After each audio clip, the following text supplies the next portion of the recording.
everyone would understand. He had to follow his heart.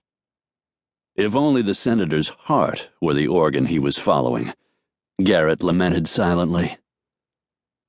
One of those freeze-frame silences followed, vast and uncomfortable, turning the whole assembly into a garden of stone statues, while several hundred people tried to process what they'd just heard Cox say. Who was this guy? They were probably asking themselves. And what had he done with the Morgan Cox they all knew? Where, Garrett himself wondered, was the man who had given that stirring eulogy at the double funeral after Jim and Sally McKettrick, his folks, were killed a decade before? The mass paralysis following Morgan's proclamation lasted only a few seconds, and Garrett was quick to shake it off. Automatically, he scanned the room for Nan Cox, his late mother's college roommate, and found her standing near the grand piano, alone. Most likely, Nan, a veteran political wife, had been in transit between one conversational cluster and another when her husband dropped the bombshell. She was still smiling, in fact, and the effect was eerie, even surreal.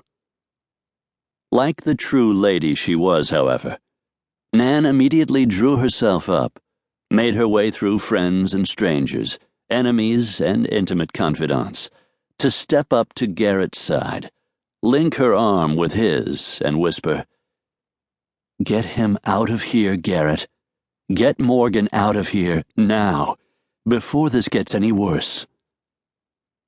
Garrett glanced at the senator, who ignored his wife of more than 3 decades, the mother of his children, the flesh and blood, hurting woman he had just humiliated in a very public way, to gaze lovingly into the upturned face of his mistress. The mermaid's plump, glistening lower lip jutted out in a pout. Cox patted the young woman's hand reassuringly then, acting as though she, not Nan, might have been traumatized. The cameras came out, amateur and professional.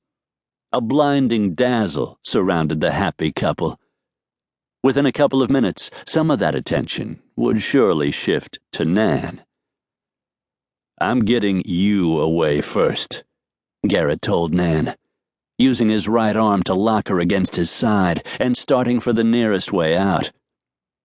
As the senator's aide, Garrett had a lot of experience at running interference, and he always scoped out every exit in every venue in advance, just in case.